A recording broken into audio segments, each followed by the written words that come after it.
Alors pour ceux qui ne me connaissent pas encore, qui ne sont pas encore venus plutôt les dernières fois, je suis Raphaël Piéchaud, je travaille chez Généanet où je suis chef de produit sur la partie des arbres généalogiques. Mais ça fait déjà pas mal d'années que je travaille dans le web, voire que je m'intéresse au web, parce que j'ai commencé à écrire des articles à la fin des années 90. Et qui dit écrire des articles sur Internet ou écrire du contenu, dit aussi comment faire pour que ces articles-là soient bien référencés dans les moteurs de recherche. Et je vous parle d'une époque où c'était pas encore le Google de maintenant, et c'était encore beaucoup des annuaires, pour ceux qui se souviennent de comment fonctionnait Yahoo ou d'autres sites Internet. Je vois que je suis pas le seul à avoir ce genre de souvenirs. Du coup, l'idée c'est très pratique d'avoir eu une présentation aussi complète par Brigitte sur le Challenge AZ et donc sur la question du contenu pour un site internet, parce que le contenu pour un site internet c'est forcément très important, parce qu'il n'y avait pas de contenu, il n'y aurait pas besoin d'avoir un site internet en général. Mais surtout, c'est ça qui prévaut pour faire référencer son site et pour que d'autres personnes le trouvent.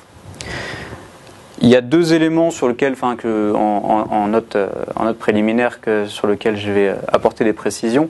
Je vais donner des exemples en m'appuyant sur une plateforme de blog qui s'appelle WordPress, que je pense beaucoup d'entre vous connaissent, parce que c'est celle que j'utilisais pour mon blog historiquement, même si ça fait assez longtemps que j'ai pas mis à jour mon blog.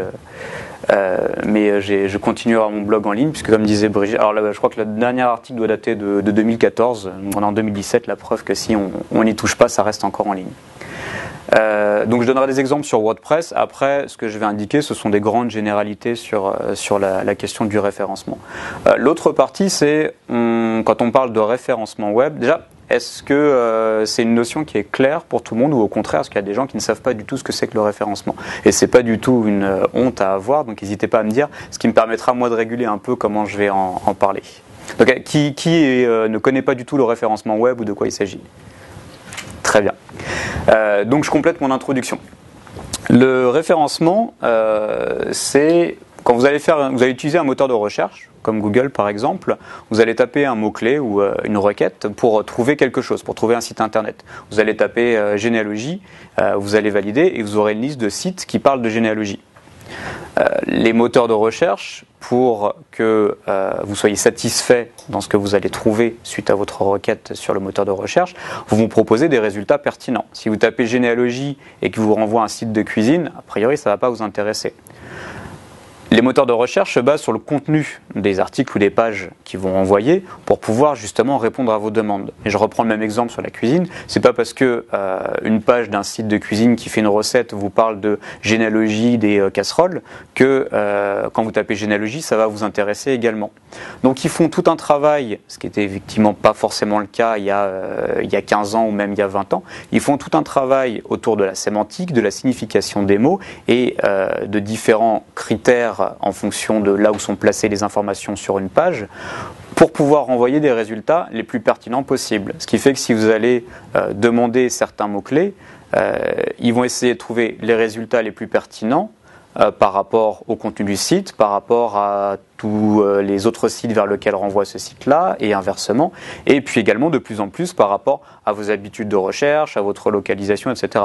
En général, si vous tapez météo dans Google, il vous propose la météo à Paris si vous le cherchez depuis Paris, parce qu'il a bien compris que vous étiez localisé à Paris et que c'est plutôt la météo de Paris qui vous intéresse si vous n'avez pas précisé la ville.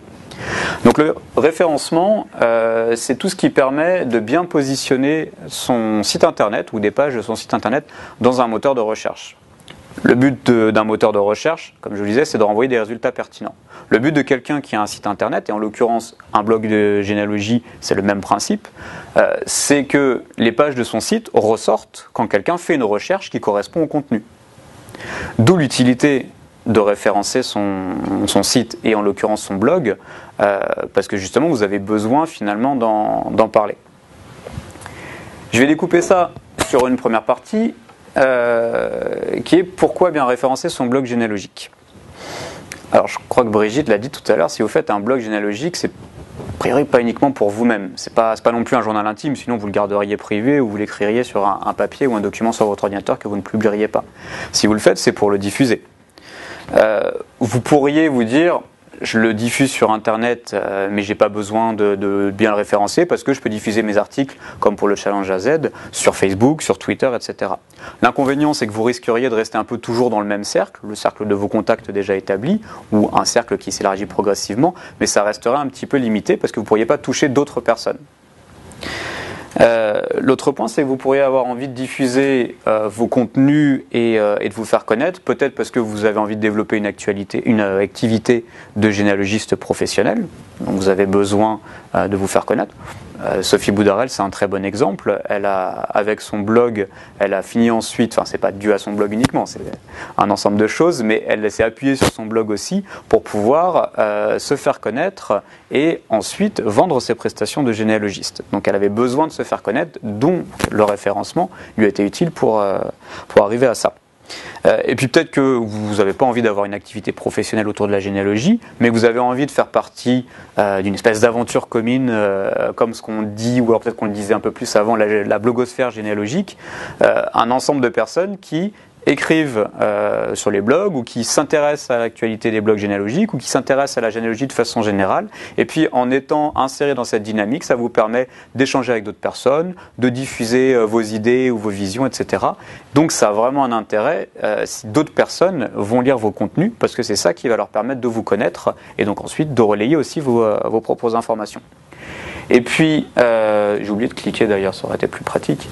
Le dernier point, c'est attirer des personnes qui font des recherches similaires. Pour moi, par exemple, c'était un des points principaux. Quand j'ai lancé mon blog, je me suis dit, j'ai accumulé énormément d'informations, j'ai fait une grosse partie de mon arbre généalogique, j'ai plein de documents, il y a quelques personnes autour de moi dans ma famille qui s'y intéressent, mais pas forcément énormément. Par contre, je suis certain que en France, voire dans le monde, il y a d'autres personnes qui sont reliées à ma famille, peut-être de façon proche, peut-être de façon un peu plus lointaine, et qui pourraient être intéressées par des documents que j'ai à disposition. Des portraits d'ancêtres, des documents anciens qui remontent au XVIIIe siècle. Il y a forcément d'autres personnes qui descendent de ces mêmes personnes, qui n'ont pas eu ces documents-là, mais qui pourraient être intéressées pour les avoir.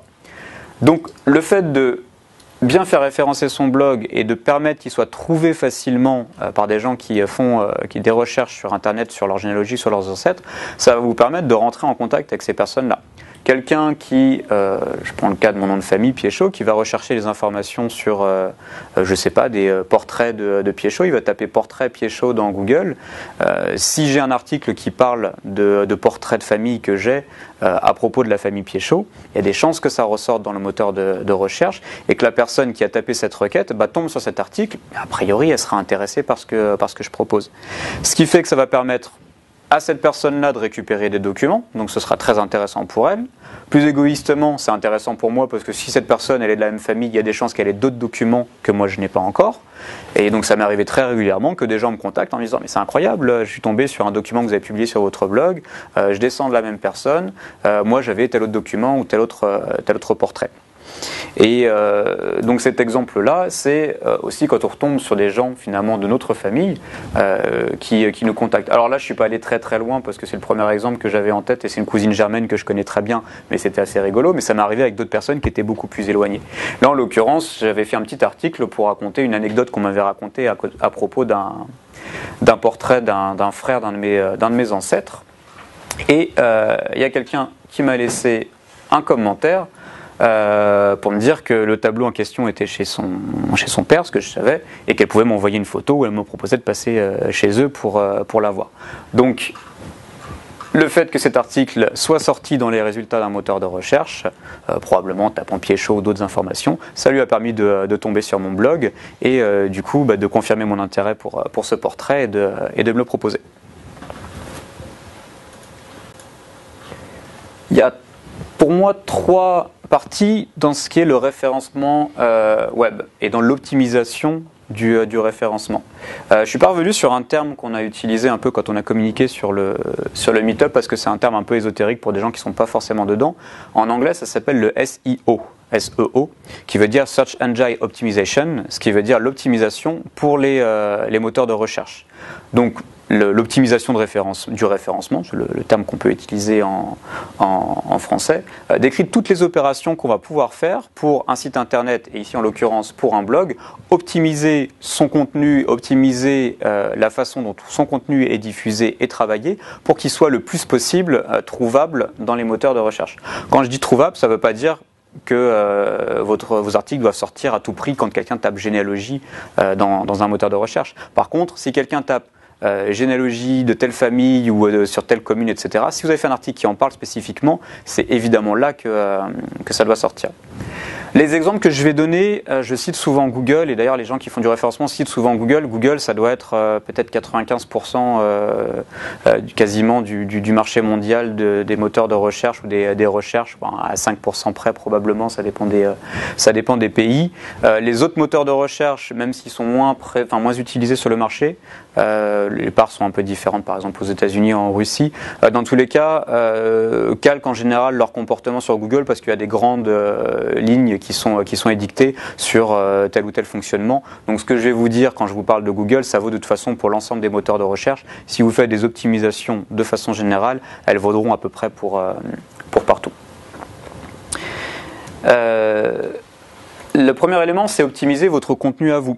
Quand vous faites un article de blog, et c'est pour ça que c'est un très bon exemple avec le challenge A à Z, vous allez écrire un article. Je vais essayer de reprendre un exemple là, même si tout le monde sait ce que c'est qu'un article. Voilà, dans un article, vous pouvez avoir du texte, des titres, des images, etc., etc. C'est donc votre contenu. Comme vous publiez un blog de généalogie, a priori, vous avez du contenu à publier, vous avez des informations à publier, vous avez des documents à publier. Ce qui est important pour que votre contenu soit bien référencé, c'est que ce contenu soit bien optimisé. Mais malgré tout, le risque quand on parle d'optimisation, c'est de se dire oula, je vais perdre un peu le côté naturel de ma façon d'écrire. Et on a parfois, pour ceux qui sont parfois tombés sur des sites internet qui optimisent absolument le référencement, on sent qu'il y a quelque chose qui n'est plus naturel. Ce qui est important quand vous pensez sur l'optimisation de votre site pour le référencement, c'est de rester naturel dans votre façon d'écrire. Donc ne changez pas vos habitudes. Il y a beaucoup de gens qui se disent il faut que je passe absolument plein de mots-clés dès le départ. Donc je vais placer, si je fais un article sur l'acte de baptême de Jean Durand, dans le titre je vais mettre acte de baptême de Jean Durand, puis dès la première phrase je vais mettre c'est un article sur l'acte de baptême de Jean Durand, point. L'acte de baptême de Jean Durand a été établi en 1784. 1784, une bonne année pour les actes de baptême, etc., etc. Il n'y a personne qui aura envie de lire un article comme ça. Donc il sera peut-être blindé de mots-clés, mais ça n'aura pas vraiment d'intérêt. Donc ne faites pas des phrases courtes, restez dans vos habitudes d'écriture. Par contre, pensez bien au fait que les gens qui vont lire vos articles, ils sont sur un écran de téléphone, un écran d'ordinateur. Ils ne sont pas sur du papier. Or, la lecture sur écran, elle est beaucoup plus fatigante que sur du papier. Je pense que tout le monde sera d'accord avec moi, à cause de la luminosité d'écran, à cause de ce qu'on fait aussi. Et puis, on a de plus en plus, surtout avec les smartphones, on perd l'habitude de prendre du temps pour lire quelque chose. Et je pense que vous faites tous la même chose quand vous lisez un article. Et si je vous mets celui-ci et que je vous demande de le lire, je pense que personne ne le lira en entier, mais tout le monde va survoler. On va s'attacher à certains éléments. Et ce qui est tout à fait normal parce qu'on n'a pas la même capacité à lire. Pourquoi je vous dis ça ? Parce que c'est important de penser votre contenu, dans le cadre du référencement, mais dans le cadre tout court, par rapport aux utilisateurs. Et si on peut résumer un des principaux éléments, une principale clé pour le référencement de sites internet, c'est si vous faites un contenu et un site qui est agréable et facile à lire et intéressant pour vos utilisateurs cibles, votre contenu sera bien référencé. Pourquoi ? Parce que, c'est ce que je vous ai dit au départ, les moteurs de recherche, leur intérêt, c'est que quand quelqu'un fait une recherche, il tombe immédiatement sur un contenu qui l'intéresse et qu'il revienne ensuite sur le moteur de recherche, parce que s'il revient sur le moteur de recherche, ça veut dire qu'il a trouvé un contenu qui l'intéressait. Les moteurs de recherche n'ont pas envie de proposer des résultats qui n'intéressent personne, parce que en général, quand vous utilisez un moteur de recherche qui vous renvoie des résultats non pertinents, vous ne revenez pas dessus et vous préférez revenir sur celui qui propose des bons résultats. Je vous disais de ne pas bourrer de mots-clés vos articles. Malgré tout, si, comme je vous disais, vous voulez parler parce que vous avez un contrat de mariage sur telle ou telle personne, vous allez utiliser des mots-clés pour en parler. Si vous parlez, alors je disais l'exemple de l'acte de baptême, si vous mettez acte de baptême, acte de baptême, acte de baptême à chaque phrase, plus le nom de la personne à chaque phrase, etc., ça n'aura pas de sens. Et en plus, les moteurs de recherche sont de plus en plus intelligents au niveau de la sémantique, au niveau du contenu, et ils sont capables de dire, là c'est un peu toujours les mêmes mots, ça sent un peu le robot qui a écrit ça, même si c'est un humain qui l'a écrit, ils vont se dire, c'est pas très naturel, c'est pas très pertinent, et puis c'est pas très intéressant pour le lecteur. Par contre, si vous tournez votre contenu, et c'est pour ça que j'insistais sur le côté naturel, en variant le vocabulaire, en variant le champ lexical, le champ sémantique, etc., ça va vous permettre de faire un contenu, d'une part, d'un point de vue écriture et puis même littéraire, plus riche. C'est pour ça qu'on aime les ouvrages de littérature, c'est parce qu'il n'y a pas toujours les mêmes mots, c'est parce qu'il y a des variations, il y a des synonymes, etc. Et donc si vous parlez des actes de baptême, vous pouvez utiliser d'autres mots-clés, donc acte de baptême, archives, registres paroissiaux, documents, état civil, BMS, etc. Tout un ensemble de mots que les moteurs de recherche vont analyser comme étant dans le même champ sémantique, et donc ils vont se dire, très bien, ça parle d'acte de baptême, puisque le titre de l'article c'est acte de baptême d'un tel, et puis ça parle aussi de documents, d'archives, etc. Donc ils vont catégoriser beaucoup mieux, et donc ce qui permettra à vos articles de sortir de façon beaucoup plus pertinente dans les résultats de recherche. Faites des articles, comme disait aussi Brigitte, si vous prenez du plaisir dedans, vous continuerez à en faire, vous continuerez à publier du contenu, racontez ce que vous avez envie de raconter, ce qui vous plaît à raconter, et c'est le point principal.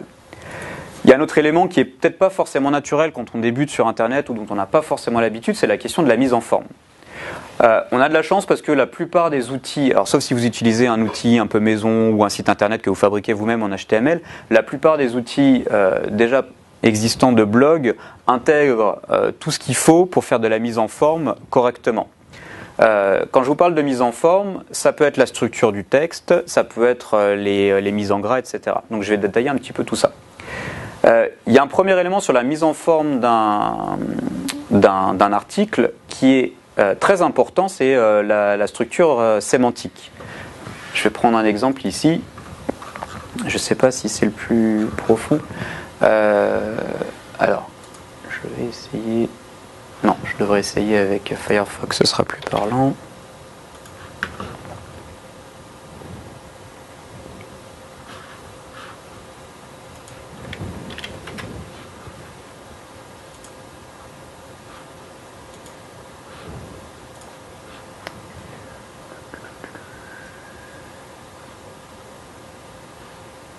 Bon, d'ailleurs, je ne sais même plus où on retrouve, comme il manque la barre là-haut.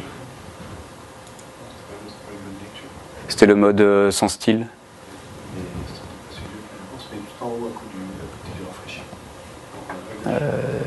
Ici. Ouais, ce sera déjà mieux. Là, on le voit un petit peu mieux que sur l'article. On a la structure du texte qui est là. On a un titre ici. Ici, on a un sous-titre. Bon, là, j'ai pas de sous-sous-titre, mais ça pourrait être le cas. On a un autre sous-titre, etc., etc.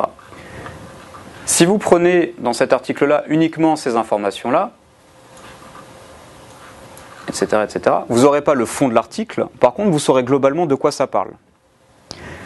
Quand vous faites votre article, vous allez utiliser du coup cette structure-là, des titres, des sous-titres. Ça revient finalement à faire un sommaire comme pour un sommaire de livre. C'est la même chose. Si vous prenez le sommaire d'un livre, vous n'avez pas le fond, vous ne savez pas de quoi parle le livre, enfin vous ne savez pas dans le détail de quoi ça parle. Par contre, vous avez une idée vraiment générale de quoi ça parle et ça vous permet de savoir si c'est intéressant ou pas. Pour les moteurs de recherche, c'est un peu la même chose. Ils vont analyser dans le contenu de votre article ces éléments de sémantique. Il y a un titre, qu'on appelle, alors c'est du HTML donc je ne rentre pas forcément dans les détails, puis les outils de blog permettent de le gérer de façon naturelle en vous proposant, pour ceux qui utilisent WordPress, je vais vous montrer l'exemple ici. Alors le titre, il sera automatiquement mis avec le format H1, et si je viens ici en version HTML, vous voyez qu'il m'a mis H2, mais il le fait de façon automatique, puisque quand je suis ici, moi j'ai défini que je voulais que ce soit un titre de niveau 2, donc c'est géré automatiquement. Les moteurs de recherche, du coup, ils vont parcourir votre article, ils vont voir que c'est structuré de façon cohérente, un titre principal, des sous-titres, voire des sous-sous-titres, ça leur donne une idée du contenu. Du coup, si vous prévoyez la structure de votre article de façon cohérente, avec des mots-clés, avec un suivi logique du thème, ça va permettre de donner beaucoup plus de poids à certains éléments et à certains mots-clés. Si ici j'avais mis première partie, deuxième partie, troisième partie, etc., ça aurait, en termes de découpage visuel, ça aurait pu être cohérent, mais en termes de signification, ça n'aurait pas fait de sens. Ça n'aurait pas aidé pour placer des mots-clés pour les moteurs de recherche, et même pour un lecteur, bon, il voit première partie, deuxième partie, ça ne lui dit pas ce qu'il y a dedans.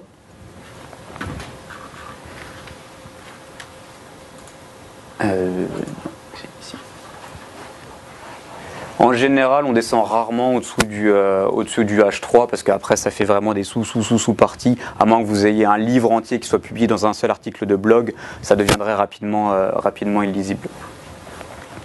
L'autre partie sur la mise en forme, c'est mettre en valeur les mots-clés. Il y a plusieurs façons de mettre en valeur vos mots-clés. Comme je vous disais, vous allez placer dans votre article, même de façon naturelle, sans y réfléchir, vous allez placer différents mots-clés. Ici, j'avais des noms de famille à placer, il y a le mot ancêtre, qu'est-ce qu'il y a d'autre, généalogiste, etc. Enfin, il y a un ensemble de mots qui catégorisent mon article. Le premier élément qui va vous permettre, dans le contenu de votre article, de les mettre en valeur pour les utilisateurs et pour les moteurs de recherche, c'est le fait de les mettre en gras. Comme vous voyez ici, j'ai mis les éléments en gras. Ça permet de faciliter la lecture et de faire une accroche. Je vous expliquais tout à l'heure que les articles, on a tendance à ne pas les lire en entier. On les survole de plus en plus sur Internet. Le fait qu'il y ait du gras, ça permet d'accrocher le regard et c'est à vous, du coup, en tant que rédacteur, de vous dire, je ne vais pas mettre du gras juste pour mettre en valeur un mot ou pour faire joli ou parce qu'il m'a dit qu'il fallait mettre de temps en temps du gras pour qu'un paragraphe ou un élément soit mis en avant. Le but, c'est de faciliter la lecture et que même si le lecteur de votre article ne lira pas tout en entier, c'est quand il a fini l'article, il sache de quoi ça parle et il ait trouvé l'information.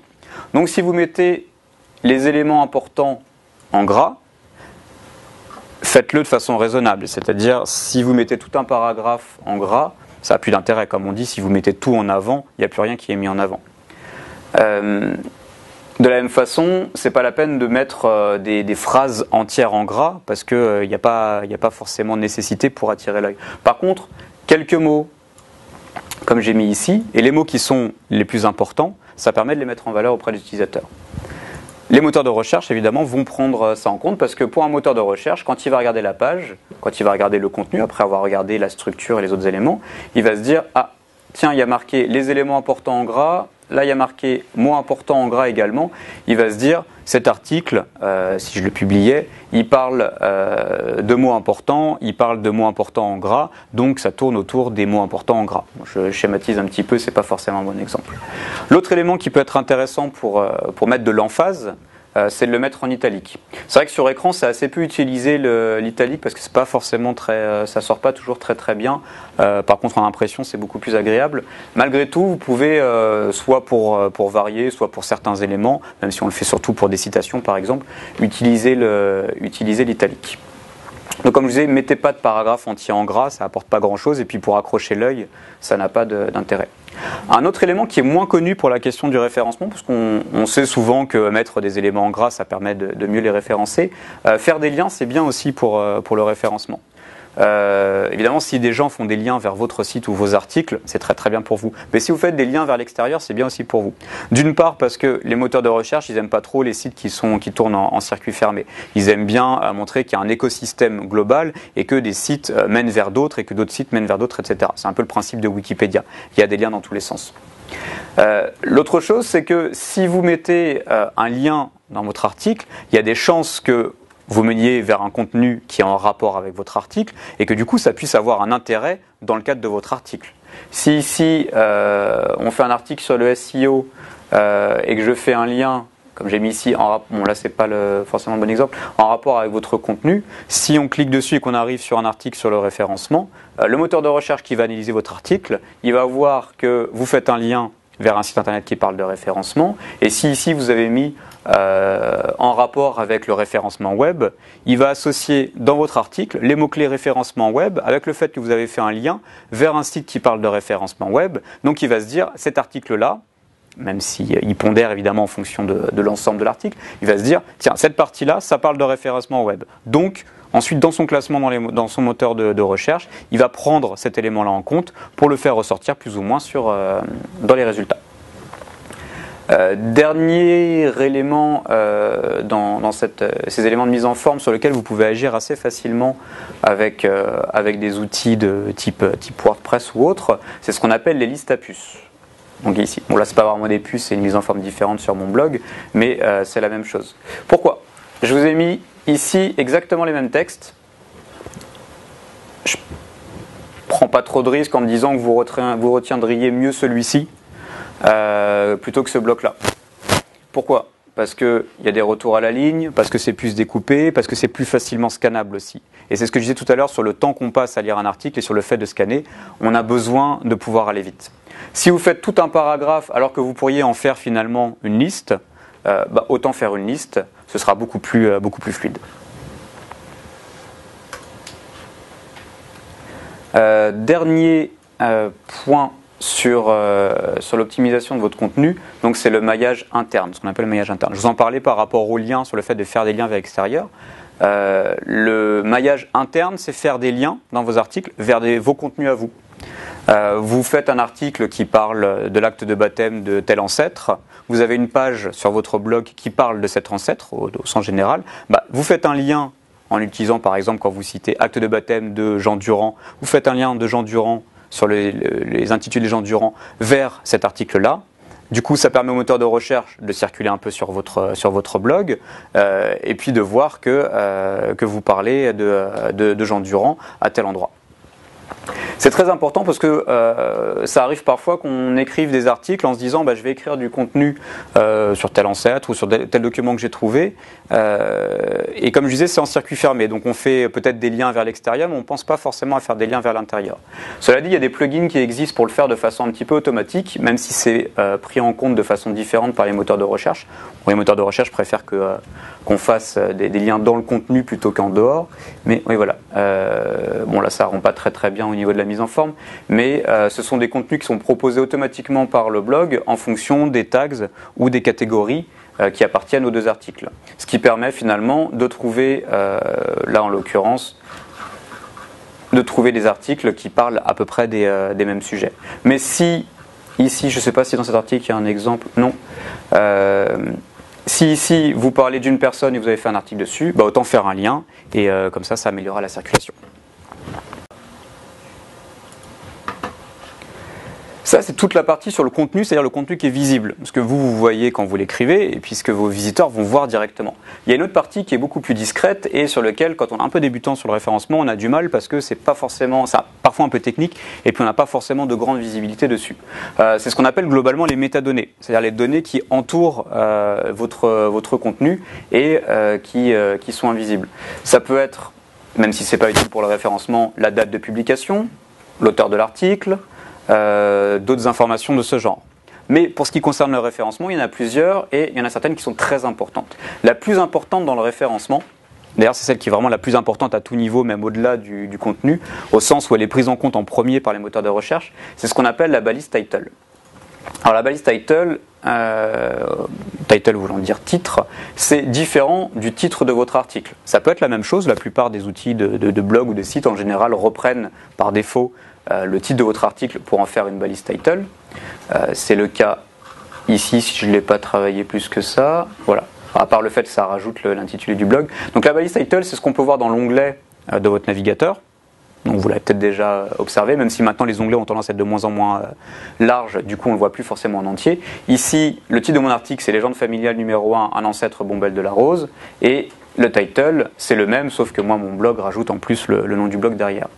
Si vous faites une recherche dans un moteur de recherche, vous allez voir qu'en fait, la balise title, vous la voyez très souvent. J'ai de la chance, ça ressort en premier. La balise title, c'est ça.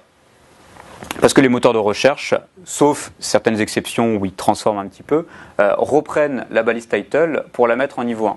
Pourquoi du coup je disais que c'était très important pour le référencement? D'une part parce que le moteur de recherche va chercher dedans en priorité les mots-clés pour pouvoir qualifier votre contenu, même s'il va aller regarder le reste de l'article, mais il va chercher déjà dedans. Et puis en plus parce que c'est ce qui va être affiché aux utilisateurs qui ont fait une recherche dans Google ou dans un autre moteur de recherche, et donc c'est ça qui aussi va leur donner envie de cliquer. Alors je vous disais que ça pouvait être la même chose que le titre de l'article, mais il y a également des plugins sur WordPress ou autre qui permettent de différencier cela. Là en l'occurrence vous voyez que c'est différent, j'ai fait exprès, là j'ai mis le titre de ma présentation, et ici j'ai mis des mots-clés, j'ai parlé de SEO, d'optimiser, métadonnées, blog généalogique. Ce qui du coup, par rapport au contenu global de mon article, me permet moi d'avoir un titre d'article qui est plus adapté peut-être à ma ligne éditoriale ou au contexte dans lequel je le publie. Par contre, je peux avoir un titre qui est beaucoup plus optimisé pour les moteurs de recherche parce que j'ai fait exprès dedans de placer beaucoup de mots-clés.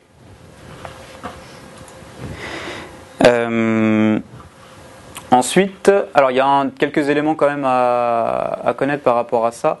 C'est notamment qu'il vaut mieux que ce soit pas trop long et il faut en général se limiter à 60-65 caractères à peu près. Et souvent les outils qui permettent d'optimiser son référencement sur les blogs vous mettent un petit compteur, donc vous voyez très rapidement si vous risquez de dépasser ou non. Pourquoi il faut essayer de faire moins? Vous le voyez ici. Au bout d'un moment, le moteur de recherche tronque. Si vous avez mis vos mots-clés ou des éléments intéressants à la toute fin de la balise title, ce ne sera pas visible. Autre élément qui est important, mais important différemment, ce qu'on appelle les balises méta. Alors, je vais faire un petit peu de technique parce qu'on est quand même dans le Genealogy Lab et je vous affiche le code source de la page, ce qu'on appelle le code HTML tout simplement, et qui affiche le contenu mais avec la structure HTML, mais qui affiche également un en-tête dans lequel on retrouve un peu toutes ces métadonnées, notamment la balise title qui est ici. Donc la balise title directement sur la page, elle n'est pas affichée. Vous aurez beau faire une recherche, vous ne la trouverez pas. Par contre, dans le code source, elle est évidemment disponible puisque c'est comme ça que les navigateurs ou les moteurs de recherche peuvent la consulter. Et puis il y a également un ensemble de balises qu'on appelle des balises méta. Non, ça commence même ici. Qui ont différentes utilités. Je ne vais pas rentrer dans l'utilité de toutes parce qu'il y en a qui sont un peu trop techniques ou un peu trop spécifiques. Il y en a une, si j'ai bien fait mon travail, ce qui n'est pas le cas sur cet article-là. Hop là. Ah voilà, elle est un peu plus bas. Qu'on appelle la balise métadescription. La balise métadescription, elle n'apparaît pas non plus directement sur la page, sauf sur certains blogs.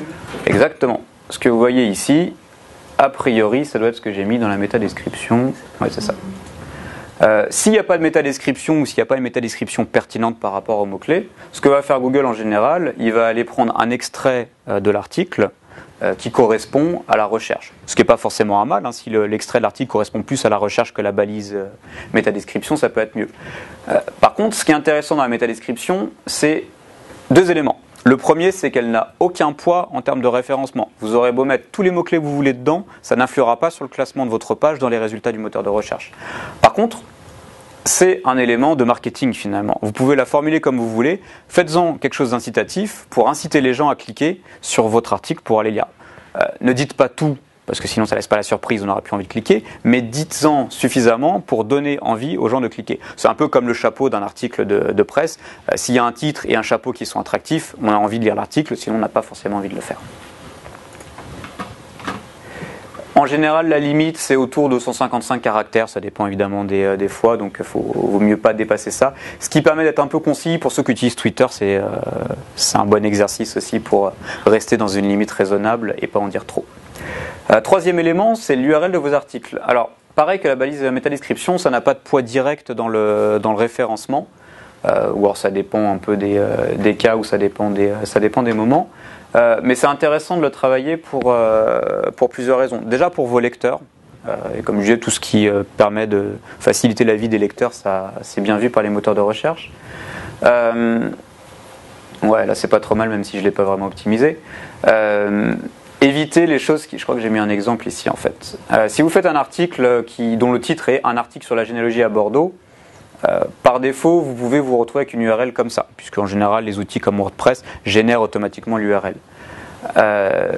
Mais bon, dedans, il y a des mots comme un, comme sur, comme là, comme le petit a ici, qui font pas vraiment de sens en termes de mots-clés, qui vont alléger votre URL sans que ça fasse, sans qu'il y ait réellement un besoin par rapport à ça. Et finalement, autant garder des URL qui sont simples, faciles à lire. Ça dépend des personnes. Moi, quand je vois une URL, s'il y a le titre de l'article ou les mots-clés, ça me permet de savoir à peu près de quoi ça va parler. Donc, ça peut donner envie de cliquer quand on le voit depuis un article. Dans cet exemple-là, il n'y a pas besoin du 1, il n'y a pas besoin de sur de là, il n'y a pas besoin de a. On peut se retrouver avec une URL comme ça, qui finalement est suffisamment significative sur le contenu de l'article, si c'est un article qui parle de la généalogie à Bordeaux. Alors oui, éviter, mais en général les outils le gèrent de façon automatique, éviter les accents dans les URL, même si globalement c'est de mieux en mieux géré, mais ça évite parfois des petites erreurs d'encodage. Il n'y a pas de limite de longueur, à part des limites techniques peut-être à je ne sais pas combien de centaines de caractères. Il vaut mieux éviter de faire trop long. Et puis de toute façon, ça permet aussi de les partager plus facilement. En termes de référencement, quel est l'intérêt ? Il y a un intérêt indirect en fait, puisque les mots-clés ne sont pas forcément pris en compte directement. Ici, j'ai fait un lien. Donc, comme je vous disais tout à l'heure, le fait qu'il y ait des mots-clés dans mon lien, comme quand je mets des mots-clés en gras, ça permet de dire au moteur de recherche, fais un peu plus attention à ces mots-clés-là parce qu'ils sont intéressants. Il y a beaucoup de gens qui prennent une URL, qui la copient, qui la collent et qui ne font pas un intitulé pour le lien. Ils mettent directement l'URL. Du coup, le moteur de recherche, il va voir, alors c'est dommage, j'aurais dû mettre le lien, ça aurait été plus parlant, mais admettons que ce soit un lien cliquable ici. Le moteur de recherche, il va voir qu'il y a un lien, et du coup, bon, il n'est pas bête, il va voir HTTP, il va savoir que c'est une URL, mais il va quand même se dire, il y a marqué desracines.fr, il y a marqué article, il y a marqué généalogie, il y a marqué Bordeaux. Allez, je prends en compte ces mots-clés-là, et donc c'est toujours ça de gagner quand quand quelqu'un reprend l'URL de votre article. Dernier élément sur les métadonnées, c'est quelque chose auquel on ne pense pas forcément, c'est les textes alternatifs des images. J'ai un exemple ici. Alors, les moteurs de recherche, même s'ils font de mieux en mieux pour décrypter les images, ils n'arrivent pas encore à lire totalement ce qu'il y a dans les images. Qu'est-ce qu'il y a ? Non, on se disait qu'on avait du boulot. Mais justement, ça permet de faire pas mal de choses, mais il faut le faire progressivement. Il y a des mots que sur Google, j'ai bien placé Digital Active. De toute façon, on vous mettra des liens justement vers des ressources qui permettent de se reprendre dessus. Il y a la possibilité de comprendre tout ça petit à petit. Il y a des vidéos en ligne qui permettent de comprendre. Donc comme je disais, les moteurs de recherche, même s'ils font des efforts pour arriver à lire les images, maintenant si vous mettez une image de, je sais pas, des palmiers ou des pyramides, Google arrive à déterminer que c'est des palmiers ou des pyramides. Mais pour le référencement, ça leur demanderait aussi beaucoup de temps de traitement, etc. Donc ils le font pas forcément. Et puis, c'est un peu comme toutes les chimères autour de la lecture automatique. J'ai cliqué sur un lien. La lecture automatique des écritures anciennes ou autre chose. Donnez ça à un moteur de recherche et demandez-lui et décrypte ce qui a marqué dessus. Et a priori, il va avoir du mal. Faites le travail pour lui. Je vais montrer l'exemple ici et ici. Non, j'ai pas.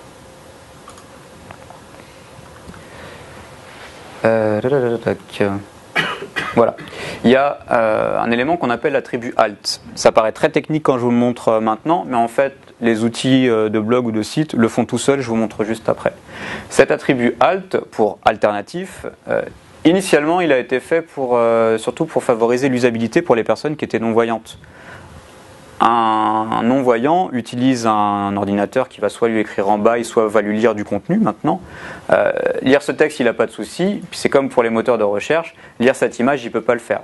Si vous lui mettez un texte alternatif, à la place de ne rien dire, il va dire ce qu'il voit marqué ici, le nom Moroche écrit dans un acte de décès. En l'occurrence, c'est bien ce qui est dans cette image-là. Pourquoi c'est intéressant pour le référencement ? D'une part parce que c'est toujours mieux, comme je vous le disais, de favoriser l'usabilité parce que les moteurs de recherche vont être sensibles à ça, ils vont dire c'est bien travaillé. Et puis également parce que vous pouvez mettre des mots-clés dedans et en plus vous pouvez en profiter pour bourrer un peu de mots-clés qui seront visibles par personne. Je vous disais tout à l'heure, évitez de mettre tout le temps acte de baptême, acte de baptême, acte de baptême. Finalement ici vous pouvez marquer acte de baptême, Moroche, etc. sans que ce soit visible, donc ça ne va pas être trop gênant à l'œil.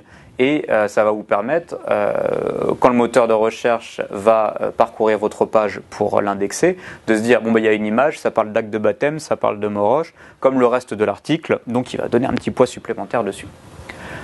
Quand vous éditez un article, quand vous ajoutez une image, dans l'édition de cette image, vous avez plusieurs éléments. Alors ça dépend des outils, mais en général c'est toujours ça. La légende, c'est ce que j'ai mis ici, qui n'est pas forcément nécessaire, mais pareil, ça permet de décrire le contenu.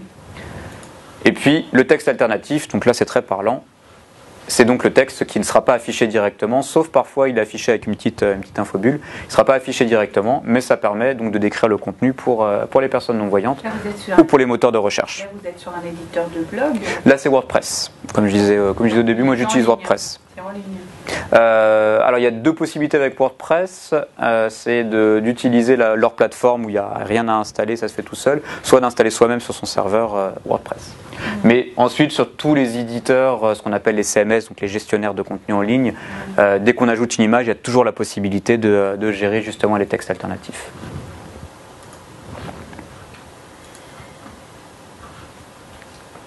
Hop. Le dernier point, parce qu'on a beaucoup parlé de ce qu'on appelle le référencement, enfin l'optimisation du référencement on-site, donc sur son propre site, le contenu et puis les données. Ce qui est très important également, c'est ce qu'on appelle le référencement off-site ou hors-site.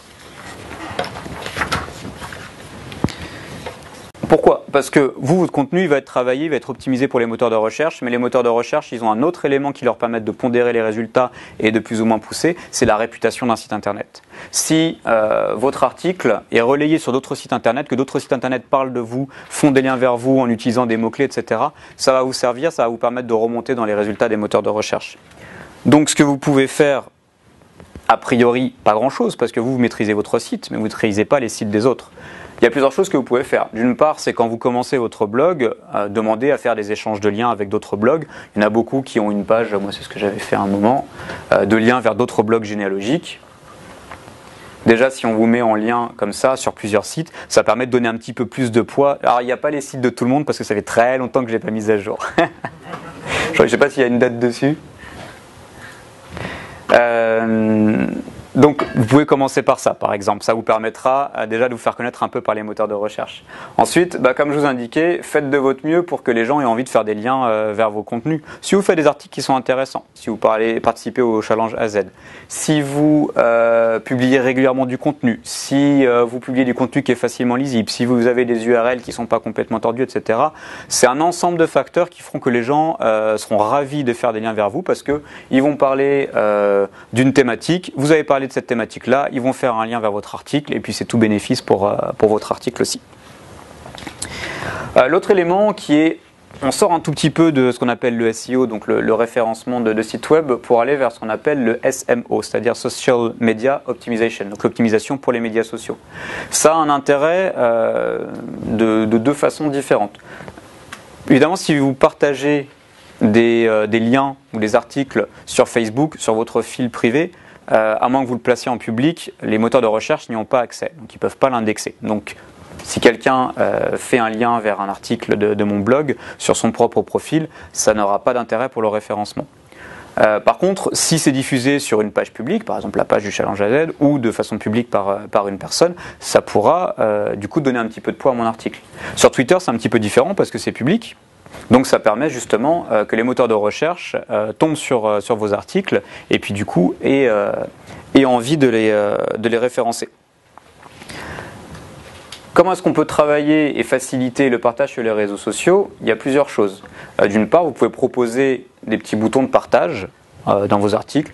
Alors après, chacun fait comme il veut, soit on les met tout en bas, soit on les met tout en haut, soit on les met de façon énorme, enfin il y a plusieurs écoles dessus.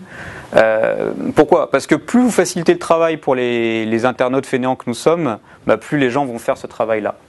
Alors là, il faudrait que je me connecte sur Twitter pour le montrer, mais si je clique dessus,